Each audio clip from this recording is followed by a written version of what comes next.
We think when national security is at stake, companies like Apple, jokes, but you know, kids are terrorists, aren't they? And the emotions are actually the same, aren't they? Because if you think about it, in the old days, if you were a parent and you chanced upon your child's diary, something that your child never told you, I mean, maybe your child did tell you that they had a diary, you know, probably knew that the child was writing some things in it that weren't explicitly meant for your eyes. The other side of the house would say, in such situations, the parent should never open their child's diary. I think it's kind of odd, because to the extent to which parents exist as not just the moral guardians, the people responsible for and responsible to their children, they're also the first points of care for those children. The people who take their sustenance from them, who take their guidance from their parents. Their parents are the first point of response with which they need to recognize when something is going wrong in their child's life and need to be able to know that. What is our model on our side of the house? So obviously we think that this is mostly an abstract kind of debate. We're just going to try to vitiate this to make sure that some kind of real world basis. So obviously parents have to offer up some kind of identification at a point at which, so perhaps when kids sign up for social media accounts, parents will be able to write to the same companies, identify, say, this is my child, this is who I am. They'll be able to therefore gain a form of read-only access on a request basis. So that's not to say that, so it's not to say that parents will be given like a permanent password to be able to snoop on the content of their child's social media account, but it's to say every single time the parent makes a request to the company will offer them a one-time password that perhaps has a time period of expiry for that account. So the point here is, then that doesn't need to be like a reasonable warrant, is the case with Apple's case. So like the reasonable warrant is the fact that you are the kid's parent and that you can view the kid's social media account. I think this is the fairest possible way to set up this debate. We don't want to be sneaky about it. Okay, so that's the model, and I hope there's no complaints on that. I'm going to talk about, firstly, the nature of social media and the sort of specific harms, quite direct ones, that happen. Secondly, I want to talk about the conversations that kids perhaps aren't having with their parents anymore, and why they might have them in this world. And then lastly, I want to talk about overcoming technophobia and why you have good outcomes in that. So the first thing on social media. So I think the first thing we need to recognize is that social media is a space which parents probably have very little access to control with. The first thing I might say is that the degree of connection that parents have with the children, whether through its fault of their own or just like the forces of modern technology and society, have probably been obviated over time. So kids now spend more time online than with neighbors and people who have direct connection to them. They spend their time in these spaces which are very fluid. The ease of connection to strangers, especially on social media platforms, where first you can hide your own identity and craft it as you please, or alternatively be anonymous, is true both for the children using these platforms, as well as these strangers and adults who will be speaking to them. So this is a very obvious leads to the potential for harm, either through things like sexual grooming, when you like talk to someone who is actually a pedophile but pretends not to be, or when you are able to access harmful things that you that you otherwise would not be able to access, because these connection between these spaces that are dangerous and the spaces that are safe in a child's life are now, the distance between these things is now reduced. So you're able to do things like procure crystal meth on the internet, or even when you're really young and without anyone really knowing things about them. Or gaining access to things like radical Islamic ideas, which are really, and all of these things probably are the sorts of things that are illegal and things we do not stand for adults, but also there are things which are less illegal and we probably wouldn't stand for children because they are not rational adults, not able to judge which of these things are good and bad. Yeah. Apologies if this is a bit quibbly, but if they can only ask to see one post or picture at a time, how are they supposed to detect the kids buying meth or like downloading some propaganda? Right, so obviously it's like not like a one shot, you can only have one use, right? So the point is, parents presumably will, many parents might periodically check on their kids, right? And Some other parents might only check on their kids when they think their kid has a problem, whatever, right? So obviously different parents will check on their kids different. This is probably part of the I also lost my timing, so if anyone else is timing for me, that would be helpful. Right, so I think the kind of harms that we're talking about here are fairly significant. We're talking about children who are now exposed to sexual predators, who are now exposed to drugs that they cannot make choices about. That's something that the parents probably ought to have some degree of knowledge to, and probably ought to be able to hit off with our policy, either by periodic checks, or perhaps if you think your child is behaving oddly and you sense a sense of alarm, not really knowing why, now you're able to access information and head off the child's descent into something far more dangerous. So that's really obvious. But I think the other thing to say is, and this one is just one off, so it's really useless. So I think the other thing to say is that the enduring conversations that people have in social media are probably positive on our side. And the thing is this, right? Kids today who access social media often use social media and the unexplained, unexplored space of audiences they don't know, or people they somehow trust on the internet, and so on and so forth, to spill forth their deepest thoughts. Or passive-aggressive statuses about how sad they feel, about whether they might be possibly depressed, or expose things about themselves, considering emotional well-being that are unwilling to tell their parents. Why are these children unwilling to tell these things to their parents? In some cases, and I think I'll probably spend more time talking about these cases, that's because it's an essential, stark, known difference or divided opinion between your opinions and your beliefs and your parents. In others, it's simply because you don't feel comfortable speaking to your parents about certain issues, even though in your heart of hearts you probably know that your parent ought to know about the concerns you are facing, and more importantly, your parent is the only person who is best equipped to help you about these things that you are facing. So if we're talking about things like mental health, talking about kids who are facing issues like bulimia or have suicidal tendencies, these children need help. And if they are expressing their help on social media, no one particularly useful is accessing that information in a direct fashion.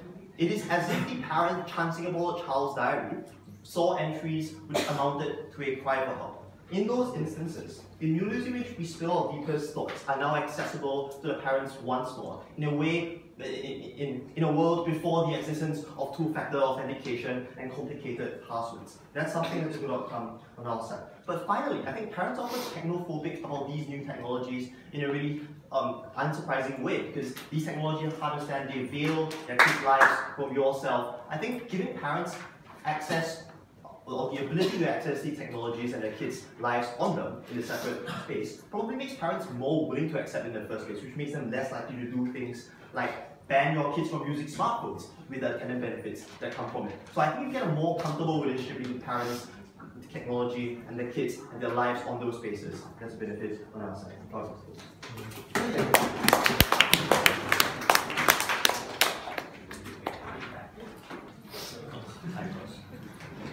Thank you.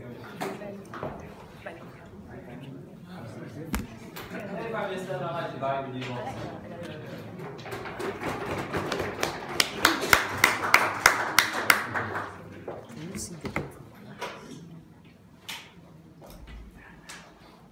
So let's just be clear, yeah? This is not like a parent taking a peek into their child's diary, because in the information age, social media is literally interwoven into the very fabric of our lives. If you follow me on Instagram, you can literally trace every bar I've been to. If you're friends with me on Facebook, you can probably get a good approximation of what I want to do with my life in the future. But the reason why this is important is because more so than just a diary, social media is an approximation of a child's life, and more importantly, also essential is identity construction. And that's what I'm going to bring to you in my two construction materials today. First, on how proposition violates a child's right to identity, and second, how they specifically harm vulnerable minorities in societies. First, on violating a child's right to identity.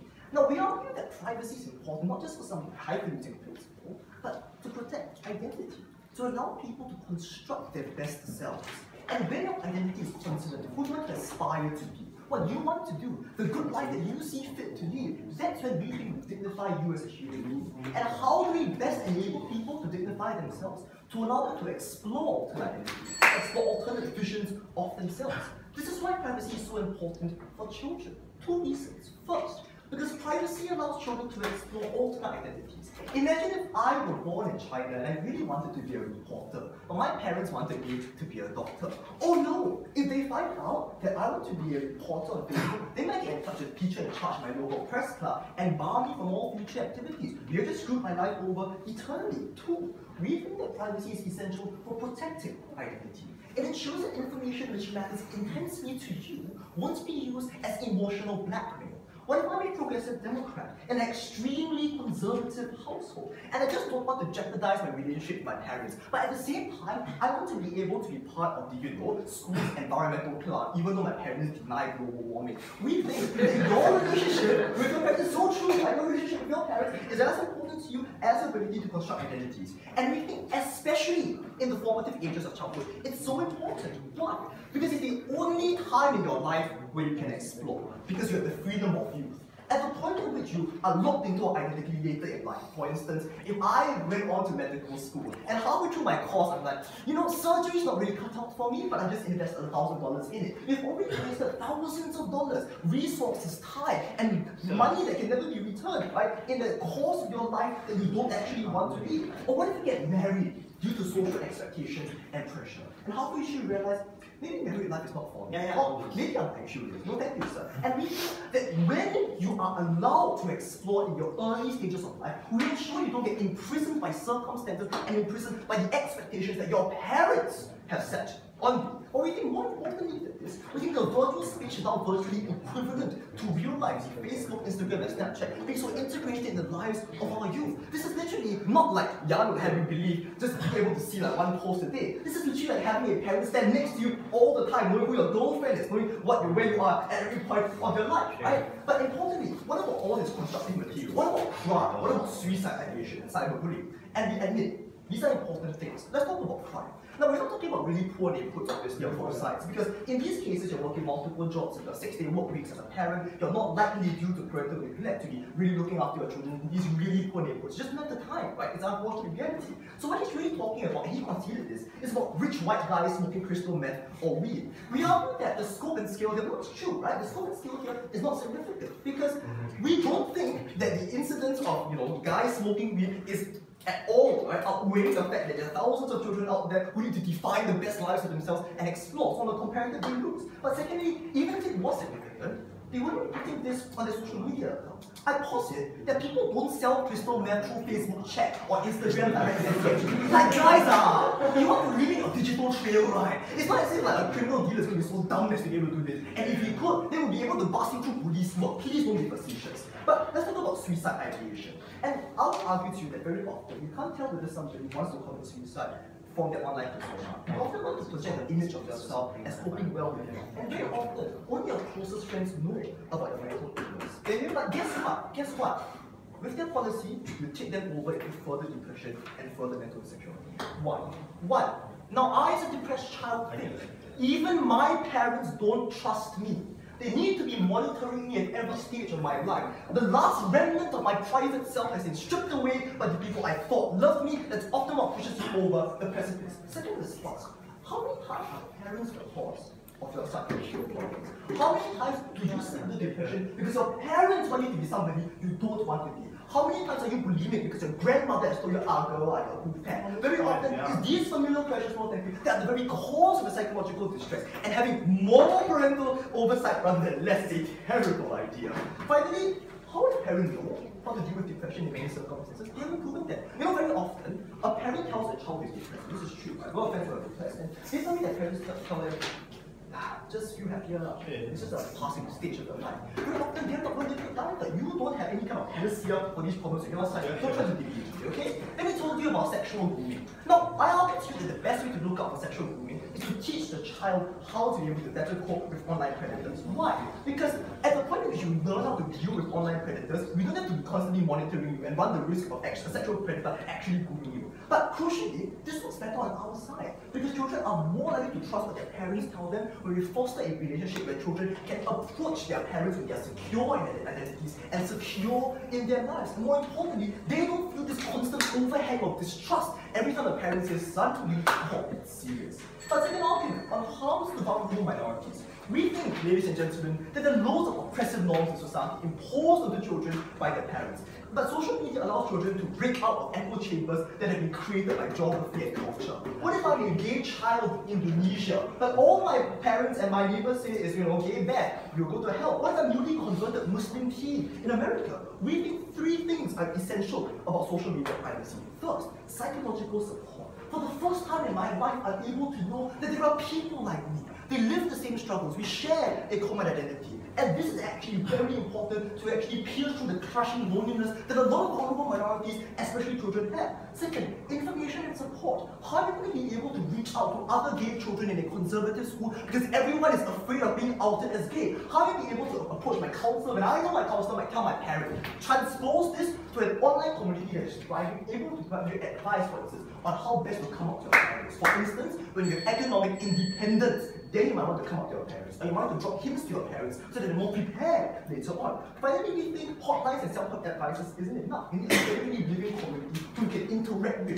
to feel like a dignified human being, and to feel your sense of support. Because we're better for children, we're better for minorities. I am incredibly proud to be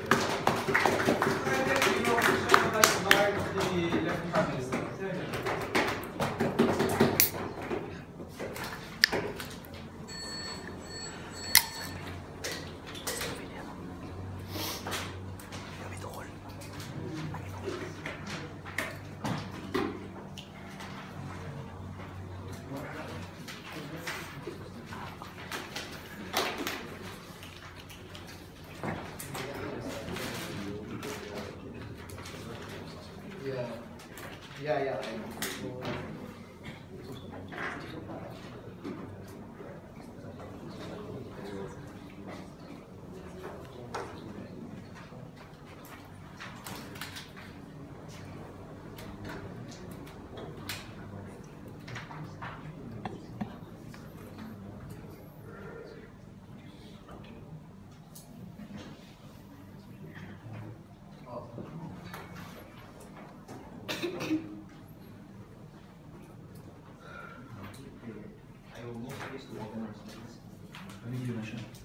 Oh no, it's cool. I'll just order it. Just give me a minute.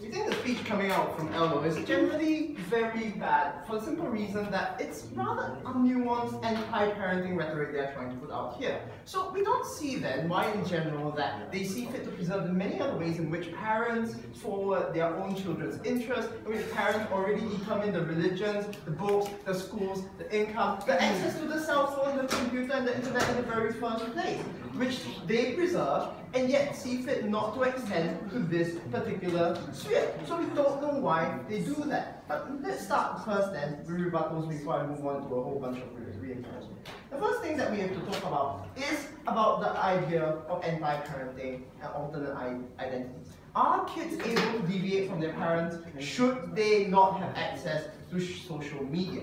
Here's the thing. Once upon a time, we tell you that kids were probably, yes, clamped down upon and had less space when they didn't have social media access.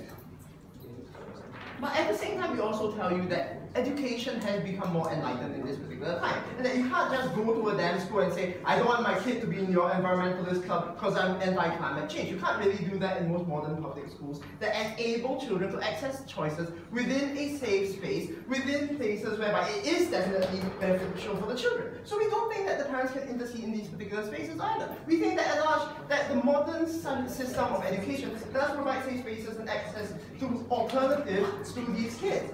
But even more so than that, they told us that, wait, what if your parents find out that you don't want to be a doctor, but want to be a journalist instead? Well, we tell you, just like many people have in the past 2,000 years, you choose later in life when your parents can't stop you. People like Natalie Wong deciding to move out, get a scholarship, and do whatever the hell they want. So that's why we tell you then that nothing really changes under this particular paradigm in terms of limitations of children's choices. Now wait. As an extension of this, they said, hold on a minute, you're going to trap these kids into particular echo chambers where they have no access to information. We tell you that any parent who is really that much of an asshole and conservative enough to police you in that particular way and ensure that you become a little, I don't know, right-wing Christian asshole, is also likely to apply filters to your damn computer. You're not going to be able to access it with or without social media. Hell, they'll even limit your access to the internet and the smartphone and computer in the very first place. So we don't think this happens in the realities that LO seems to be promoting. Why is it then that we think parenting policy is very important?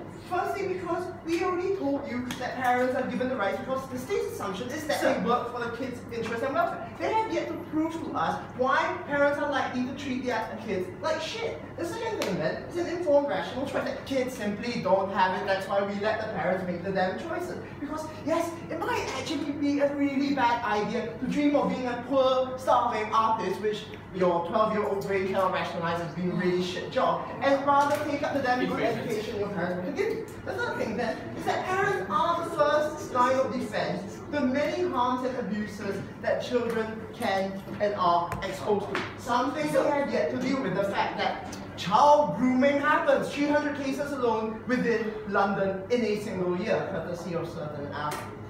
But yes, that's the very thing. The threats are here and now. And to add on to that, the thing is, many predators or purveyors of illegal vice have moved their space online, precisely because it is anonymous, precisely because you don't need geographical access to these people, precisely because you can talk to pretty much anyone on your social media chat. And that's why, again, the risks have increased to the point where we say, look, if the risks are that high, where in the past we determined whether or not children could access drug dealers. Oh wait, they couldn't access drug dealers in the past because they were kids. They couldn't actually walk into the back part of town without getting kidnapped or something like that. But that's the thing, things have changed, and we have to change along with them. The next thing they said is that we are likely to do worse for depressed kids. Here's the thing. If these parents knew the kids had depression or showed any signs, the only way they could possibly know is via the damn chat with the best friend or the email traces on the support group. Otherwise, that opposition generally means that the parents are kept entirely in the dark. They cannot even take any action at all, good or bad. It means that one, likely the microaggressions of "Ayah, you so fat lah" kind of thing, these sort of microaggressions are likely to continue unabated, rather than actually taking action to stop these particular things. But you know what parents provide as well? Parents provide something very important in terms of support and access to certain things, which is where I'm going to launch into even more positive material right now. On the comparative of what children are likely to lose versus what children are likely to gain from our policy. One, we think that conservative parents who change are likely to actually, some of them, change their minds and access and try to understand homosexuality, or your minority, or whatever the hell new thing it is that you're trying out, as opposed to, for every clampdown or gay kid that suffers from this particular thing, there will be another one who changes their minds, because people legitimately care about their kids. But the second thing then, is that they stop the child from hurting themselves, in terms of access to drugs, in terms of sending self-incriminating sex to their boyfriend. On that level, it also stops others from hurting them, in terms of sexual predators and bullying. Because we know that cyberbullying has moved into cyberspace, as opposed to being visible bruises that you can just see on a person nowadays. Yes. So first you tell me that parents are technocratic. Now you tell me every redneck hillbilly is going to install internet filters on its house computer. Which is it and why? Okay, look, there's obviously going to be a damn spectrum of things. On the whole, we think that 90% of parents are likely to be cool and great, that the 10% who who are likely to clamp down and be assholes already do, and that the marginal harm is therefore minimal to the kids. What are the interventions that parents are likely to take when they have depression, when they suffer bullying, whatnot? Counseling and support, actual emotional support from people who care about you the most. 6 of the young. Second, educate their kids. Teach them, give them information on STIs if they are having sex with their damn boyfriend or girlfriend, regardless of whether or not they are underage. But yes, provide, because you need money to take SSRIs and antidepressants and go to a psychiatrist. And that's why parents are best placed to do these damn things. And they can only do them if they have the damn information on their kids. So wait, here's the damn thing. They say that the parents are going to surely clamp down, but we don't really think so. Because now they have an invisible leash on their kids. In all likelihood, they can simply know if it really is troublesome, then yeah, take some corrective action or keep secret about it and take secret corrective action yourself. And that's why we think that children are actually far likely to gain more freedoms from our policy than if they had known nothing and only suspicions.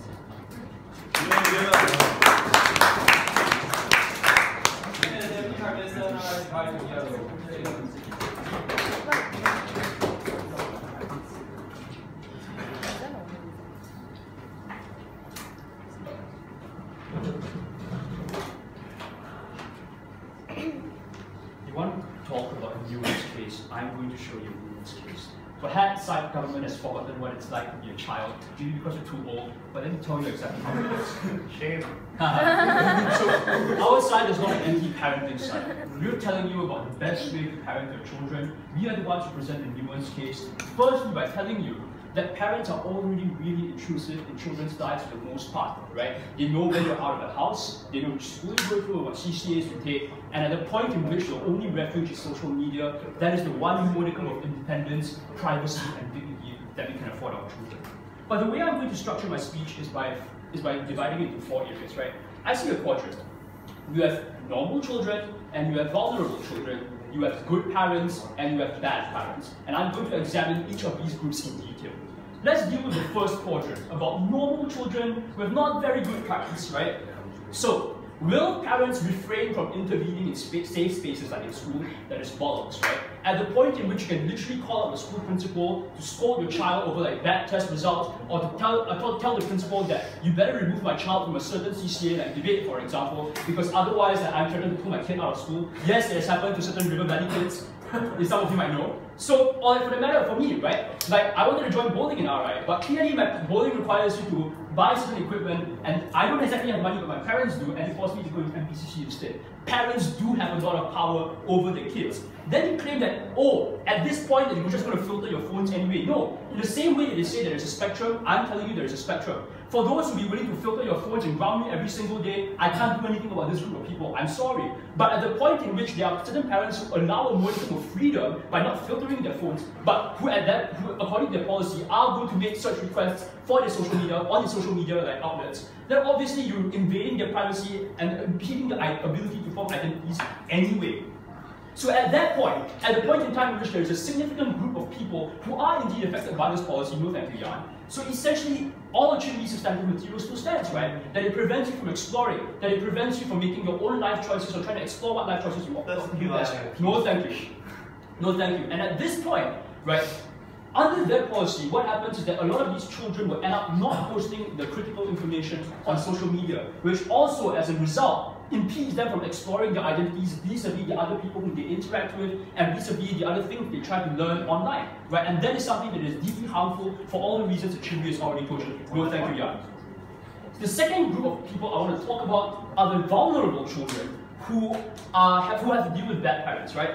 So Chinri has already told you that in many instances, parents are indeed the cause of depression. Maybe they are overbearing. Maybe they are abusive across the spectrum, right? Some of them are emotionally abusive. Some of them are physically abusive. Some of them are just, So there are a wide spectrum of parents who indeed don't necessarily have the best of relations with the children, which is very unfortunate, right? And at that point in which you are exposing the children's last modicum of sanctity of privacy to parents who are not sympathetic to their children, who do not enjoy a good relationship with their children, who are actively harming their children, you're causing a lot of harm. right? And that's with regard to normal vulnerable children, let alone your gay children, your atheist children, your transgender children, so on and so forth. All of these people stand to be harmed massively by the policy because they stand to receive huge societal backlash from their families where they're disowned or sent to gay conversion therapy. These are the sort of things that we cannot stand for on the side of the opposition. At this point, the magnitude of the harm eclipses anything that you can talk about on your side. Third major group of people I want to talk about are vulnerable children with well-meaning parents. Firstly, many well-meaning parents don't deal well with issues of depression and anxiety. My father never really understood why I was anxious and why I couldn't do basic things. My mother never really understood what depression meant and you know, how to deal with it. She was just like, why don't you try just doing this activity or that activity and make you happier? Fuck! No, that's not how it happens. Like, and at the point in which you are destroying the relationship of trust between parent and child. At the point in which your dignity is no longer respected, when even your last sanctity of privacy is being violated, what reason have people like me to live, or people like other people to live, precisely because your parents no longer respect you, you don't think they love you? Whether that's true or not, that is the perception that people have. If you want to talk about crime, for instance, like, selling crystal meth or buying crystal meth, let's face it, right? Social media is a bad way to go about doing it. You literally, like, if you're talking about people in poor neighborhoods who have access to these things, like, clearly all you have to do is ask a friend in school to buy it for you, and you don't even have to use social media in order to get your meth, your weed, or whatnot. If you want to talk about cyberbullying, the question is, parents will find out eventually about cyberbullying and these things at varying points in time. I accept the fact that in some instances, it may take a little longer. But uniformly, what's going to happen is that kids will trust their parents even less, and the sort of emotional backlash that they themselves will feel upon realizing that their parents has betrayed them completely stymies any form of hope that you have for your policy. No, thank you. The last group of people I want to talk about are normal children with well-meaning parents, and this is why, and reasons why even this most fortunate group of people are harmed under your policy. But before I move on, I'll take your answers. Right, so it's often the perceived and very obvious division of worlds between children and their parents that creates the sense of tension and suspicion between parents and their children. Do you think it's more important for children to trust their parents, or for parents to be able to trust their children?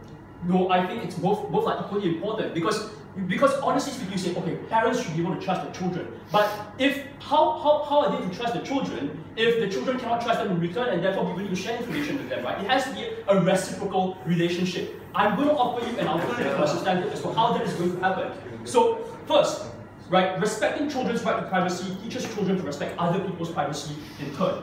How children learn privacy is simple, right? They learn from authority figures, they learn from people you spend time around with because they need social acknowledgement, they reflect social norms, they imbibe social norms, like whether you stare at someone else's screen when someone else is doing something, for instance, or unconscious mirroring. So when what government side teaches them about privacy is that it's okay to snoop on other people. It's okay for your parents to snoop on you without you knowing or with you knowing. And even if you hate it, even in the minority of instances where you hate it and consciously try to break free of the sort of mental models that your parents have engaged in, is it really so easy to break free of your parents' behavior, right? We like to think that we're better than our parents, that we can change over time. But honestly speaking, given the fact that unconscious mirroring has been occurring for years, that is why a lot of people, when they're abused, they in turn take out their abuse on other people. They engage in abusive relationships. Similarly, for privacy, you are encouraging that sort of habits as well. And it's bad because it destroys trust between your friends. It destroys your ability to engage in meaningful emotional relationships that are mutually beneficial for both sides. If you have a girlfriend and you snoop on your phone, or you snoop on your girlfriend's computer and your communications because you think she's cheating on you, what the hell does that mean for any sense of relationship or emotional stability, right? Our model is better because although it is hard to promote trust between children and parents, at the very least we are trying, and at the very least we don't make things worse, and ultimately over the long run, children will learn to trust their parents. For all those reasons, I urge you to go with opposition.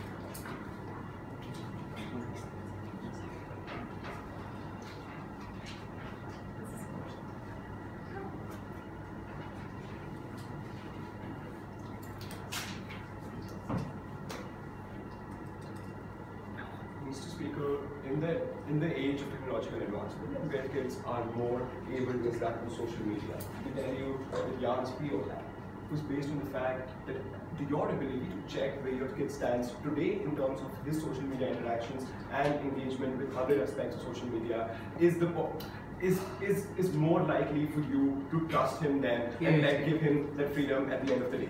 We tell you it's far more likely on our side that at the point of time we can trust the kid and know in the back of your mind that you can check on him anytime over his interactions with social media. You're far more likely to give him more freedoms than be innovative and strict in your parenting and policing your kid. We tell you two key things in today's day, Mrs. Speaker. Firstly, we talked to you about our parents likely to abuse such policy and how parent-child relationships have changed over the years and how this policy leads to better outcomes on our side. But more importantly, the thing that they ignored is the comparative harms and the number and the frequency and number and probability of those harms to the children in of itself. Yeah, I'd rather go to the second point first. Because we tell you that social media is a support for stranger interaction, Mr. Speaker. Things like Omegle, things like Ask.fm, things like Tinder are based on the concept of anonymous identity that a child or a person can keep on those social media. We tell you that act as a mechanism, that act as a mechanism for anonymous interaction that you can have with other elements or other entities on social media. We tell you there's no mechanism existing to counter and to check and balance those interactions. So at this point of time, this forms a basis, as Jan and I both told you, for predators and other people on the internet to prey on your child. So at that point of time, what OP had to note and engage with you is the fact that these numbers, the ability or the number of people who are likely to prey on your child, who are likely to take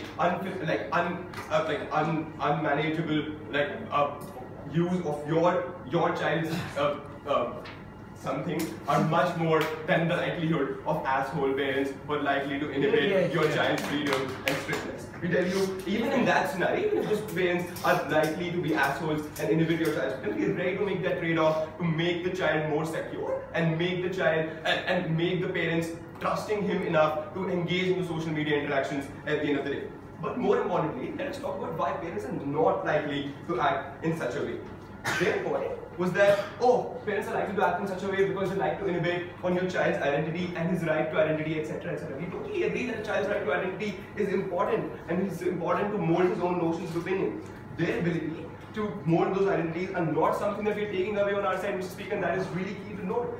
Because at the point of time where he tells us that you're not likely to join the environment club because now your parent can see that you joined it, we're likely to be tell you at the point of time where a school sends a consent form at home to make you join the environment club, it far more seems like it's an argument against parenting itself, not social media. So then it's like an anti-parenting argument, and he forgets where the formation of child-parent relationships come from and why they're crucial in this world, Mr. Speaker. Because on our side, it is the one where parents can check who these interactions are with, but more importantly, who views the identities that these children mold and the notions that they keep. Who are the people who view these identities and act on these identities in that social media sphere? We tell you it's not likely, but more importantly, it's not likely that these children will change their identity and their notions of interaction with social media, because firstly, social media, if you see, is very cultural, Mr. Speaker, because it's very pervasive in its nature of your ability to overshare stuff. That's the point at which parents are likely to find out under their scenario. People overshare stuff, people send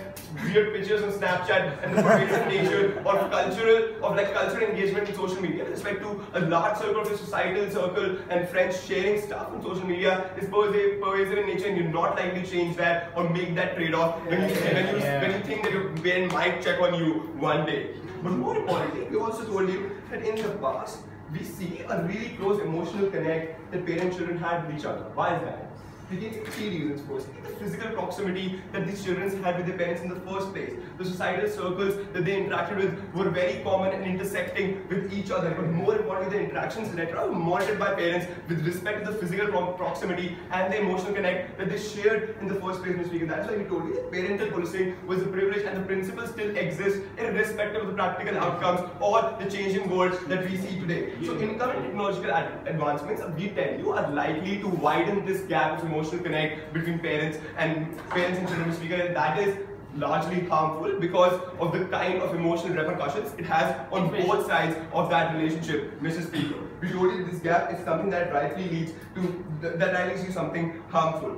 So, because now your emotional access and connection to your parents, talking about things which matter to you, like depression, like bulimia, like mental health issues, where parents are the best equipped actors to deal with your scenario and your cases, is harmed, because at the point of time where you only share on blogs or with your friends and are not likely to share with your parents, and they have no access or no ability to make that claim or to check that information, we tell you that it's far worse on their side. So, before I go on to show you why parents are more likely to act in the best interest of general principles, yeah. Can I just clarify? So for the 50% of forcibly outed gay kids whose parents will reject them, as your previous speaker said, what recourse do you have for them, to be clear? So you're telling me that at the point of time when the trade-off comes to let go of loving your child versus putting in your beliefs of being like, I'm anti-homosexual, I'm still a Christian, oh child, you're 7 years old, go.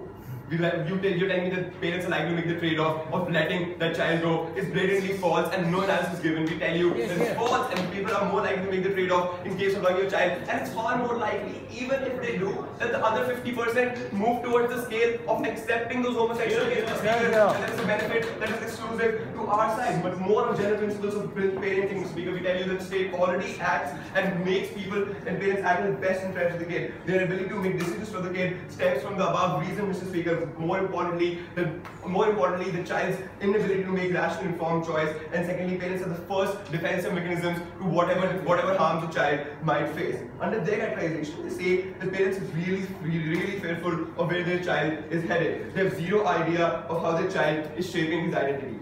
So at the point of time that is true, we tell you that parents feel even more disconnected and disenfranchised as to how their kids interact on social media, and that leads to even more strict and policing parenting in the first place. And I believe that's really harmful. But on our side, in the back of your mind, at the point where you know that you can check on your child's social media interaction, you're far more likely to have more trust and give the child more freedom in terms of social media engagement at the end of the day. So at the end of the day, we, Mr. Speaker, we tell you that children do better, parents are more trusting of that child, and we tell you that we close social and emotional gaps between child and parents.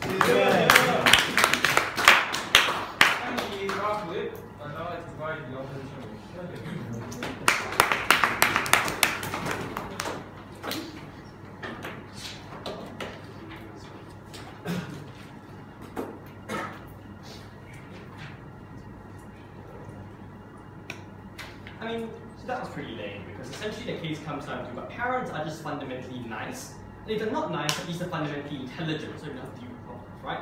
Both of these claims are wildly untrue in a large number of circumstances, and that's why this is a very bad idea.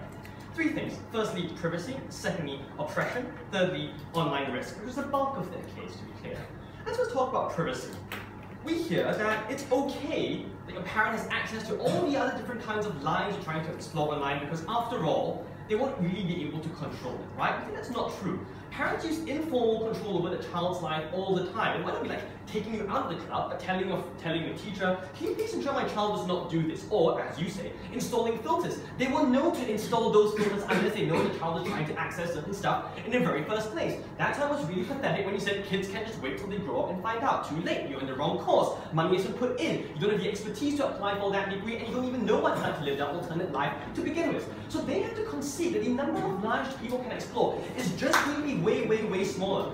Note how often, instead of rebutting our logic, they rebutted our example. They said, no, but it's just bad idea to be a starving artist. Yeah, maybe, but why do you want to be something else apart from a doctor, right? Maybe you want to be a human rights activist because you care about the lives of oppressed people, something like that, right?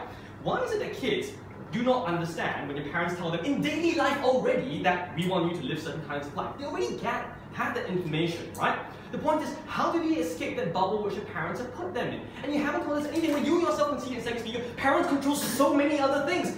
Yes, that's the bloody point. It wasn't a principled concession, it was an indication of the necessity for one free space where they can be something apart from what their parents want them to be. So let's be clear, they have no response to all that stuff, and you can't choose later in life. Let's not talk about oppression. They said, oh, well, parents love gay kids, although the rate of suicide among gay kids in conservative Christian households is approximately 300 times the national average. I wonder how that happens, right? But let's rebut that logic. Parents intrinsically love children. That's not true. Often a parent loves a child in a very specific way because you have a certain vision of what the child is going to mean to you and your family. Maybe because you're going to control your family, continue your family line. Maybe because society tells you you ought to have a child. Maybe because you think there's a certain vision of a good life and that's what your vision of your child is. When that vision is disrupted suddenly outside of the child's control, your reaction often is just, hey, that's why there are gay kids in Texas being kicked out of their homes whose parents tell them, no thank you, loving you means I do not want you to burn in hell forever, and if that means sending you to a gay correctional facility, that is what I'm going to do. So don't come to me with this bullshit about for the 50% of parents who don't accept kids, it's going to be fine. It is not fine. You forcibly out gay kids. You forcibly out trans kids. You forcibly conservative societies where the social stigma from engaging in religious conversion means you sometimes are literally deprived of food and water. You're going to out them too. So let's be clear. It's not like, oh, the 50% when the parents don't accept, it's kind of okay lah, but online bullying, huh? Let's be clear. The harms that they're accepting are pretty bloody huge, right? Yeah, actually. And the problem with parents, even if they're bad, is that you kind of have to live with them anyway. Even if there isn't a true freedom from the parents in a real way. Which is why you should listen to the first speaker speak, because obvious POS are preempted. When we said you now have contact with a community of people who are like you for the very first time. Now you can get advice on how maybe, if you do want to come up to your parents, how you should do it. What are the helplines out there, right? But here's the most obvious thing. What most gay kids will do, trans kids, minority kids are going to do, right?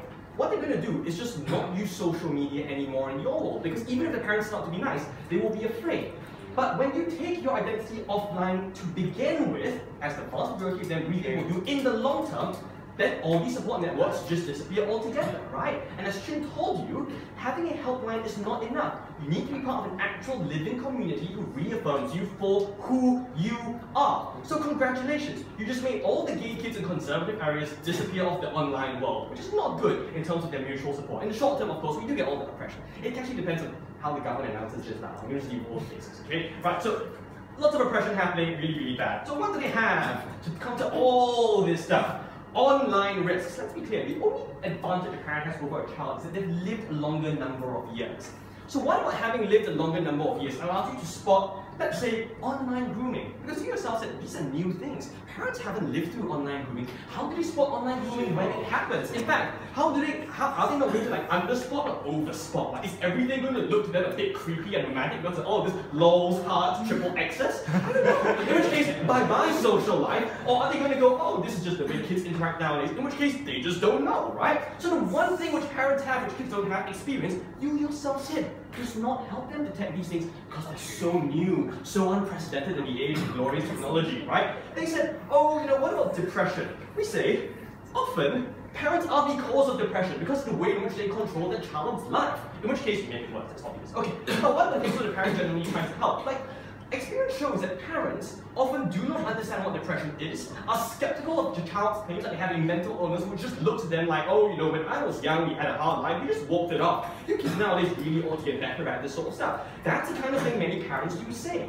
Right? Often they do not want to send a child to a counselor because sending a child to a counselor means that your relatives will say, yeah, I don't know, I mean, Phoebe has got a slightly problematic child, I said she wasn't a really good mom, right? There are all these sorts of prejudice, which means it's generally unclear if they're going to make things better or if they are going to make things worse. No, thank you. Then they talk about cyberbullying. Again, hugely unclear when you yourself say parents have never encountered cyberbullying in their entire life because it's so new how they're going to detect it. Most of cyberbullying is repeated over an extremely long period of time and really, really subtle, right? So a common example of cyberbullying is that someone in class in school gives you like a funny name with some backstory, and then everyone online keeps calling you these sorts of things, or everyone keeps sending you messages, even simple things like sending messages hello, hello, hello over and over again. And in cases in the UK, the kids committed suicide because this was the cyberbullying that was going on. How are parents supposed to negotiate the complexities of online communication when they've never before even sent a tweet or looked at a tweet, right? And let's be clear, the scale of the invasion of privacy here is absolutely vast. Which is why that rather lame analogy about, oh, just reading a diary. It's not the case, right?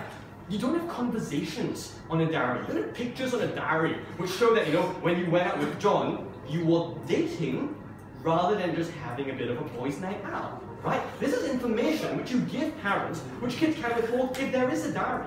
The problem is this. If, as you say, social media is so pervasive in the lives of people, this is a huge invasion of privacy. It's nothing at all like being able to open someone's diary. And look, You already spend the first 8 to 9 years of your life in close proximity with your parents. You already love them deeply and respect them because you know they have just lived longer and things called credit cards. So kids generally start from the default position that you should listen to what parents say. The problem is this: when should we move away from the default position? It is when there's one space where they can be who they truly are, and that's why we're very proud.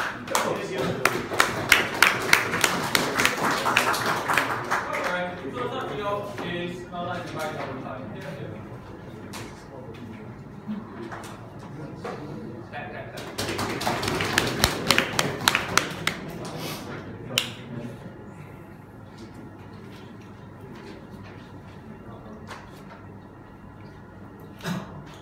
Okay, I'm going to ask 3 questions. 1, are we anti-parenting or simply anti-stalking? 2, on oppression, the government even bother with an alternative in this debate? And 3rd, on crime fighting and why it's a really lame argument. First, are we anti-parenting or simply anti-stalking? On government we heard, because we entrust parents with power over 80% of a child's life, surely it will be okay if we entrust them with the remaining 20%. We countered, no. It is because we entrust parents with 80% of a child's life that we need them not to touch 20% of the child's life. The only reason we entrust them with so much of the child's life is because we preserve a sanctuary of safe space and identity.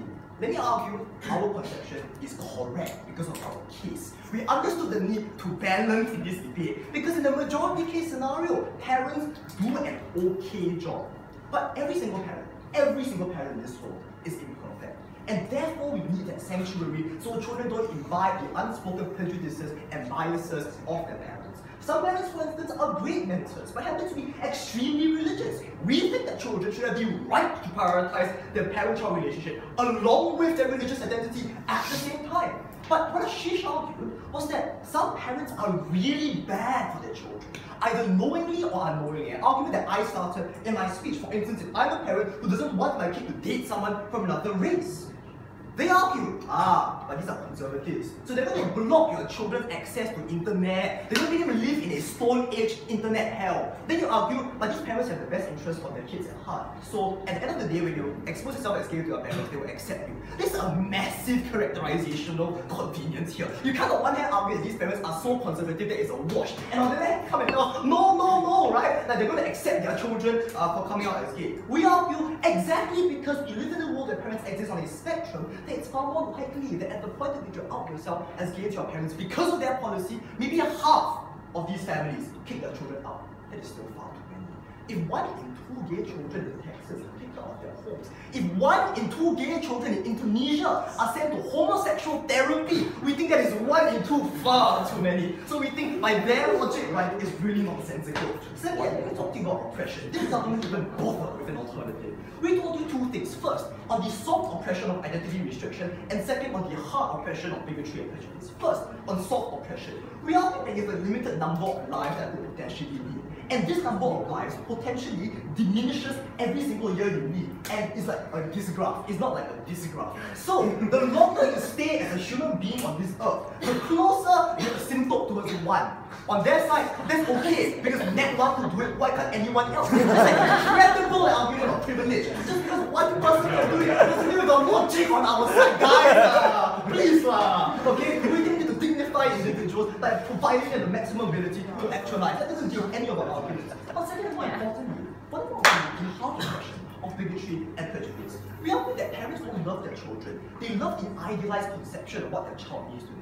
A boy in China, under the grip of a single child policy, doesn't just mean boy to his parents. He means the chance to pass on, for instance, the Lee family line. He means the chance, for instance, to become a doctor or engineer or someone famous. But I don't want that child in China. If I don't want that, what happens? My parents say, I better teach you the hard way. This is hard love, without knowing that what they're actually doing is justifying their prejudices. They might kick you out, they might, for instance, pull you out from classes that you really want to do. And that's horrible, because in their attempt to love the idealized conception of you, they hurt children and they diminish their options in the future. Finally, crime fighting. They argue times have changed, we need to change too. Correct. But the technophobic redneck hillbillies that Young characterize are the worst possible ages we need to protect our children in these dangerous times. Who do we need to protect our children? Policemen like Adil, not parents that you yourself characterize to be technophobic. We argue that the ability to genuinely help your child is enhanced on our side, but better for the parent-child relationship. I've never been prouder.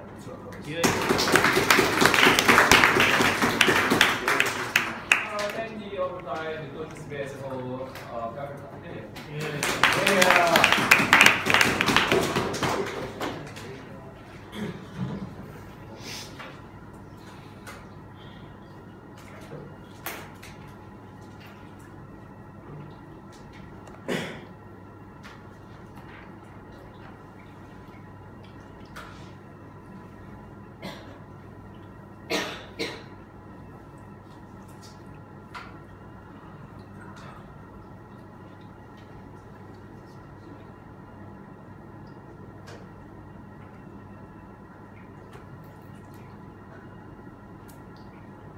Let's be clear, right? The main claim that we hear from opposition today is this idea that kids need the internet in order to be who they are. Why does this still happen on our world? Because in their world, what they say is every kid, right, for them to magnify this time, not just the super paranoid, super gay people who know that their parents secretly are going to hate them, but everyone is going to go dark. Facebook's going to close down, and Snapchat, you know, where all the teens are, is going to vanish. But like, kids aren't mini Snowdens. Social media is super pervasive. It's part of your life. You're not going to give it up just because you know that your parents can. Just like you didn't stop writing your diary just because you knew that there was a chance that your parents would find it in your drawer. Like, kids don't behave in this fashion, which means that all this stuff about identity access, all this stuff about talking to your friends on Facebook and making other gay friends who believe in the same things as you, or believe that you could be a starving artist, like what I'm probably going to be, like, you know, be a starving creative born in my body, and not a doctor. These people will still be talking to you. So kids still had that space, right? Just a space that was not monitored by their parents in a way, much of their life was. They said, okay, the problem is, parents already control too much of their children's lives, therefore we need to give them some space to their own. Well, two responses which we told you. Firstly, we told you the problem with parents is that they have real influence over these kids' lives, right? So if you wanted your parent to be able to, you know, come around to the idea of financing your arts degree instead of your medicine degree, your parents were probably important, which is why they were saying things like, eventually come out to your parents. You know, these guys don't matter. You couldn't just pretend that they did it. And at the point at which you did it, then you were leaving that family anyway. So even if we accelerated that process, But the other thing we said, and they didn't really respond to this ever, was we said, the technophobia, and this is not Ludditism, right? It's just, I don't know this world that my parents are in, right? There is this online world that I don't understand very well. My children spend a lot of time in it. I do not know anything that they do there. That is the source of the fear and suspicion that parents have. The source of the fear and suspicion that causes parents to do things like place restrictions on their children's ability to access a smartphone and things like that, and then therefore trade off the attendant benefits that they wanted to get these children.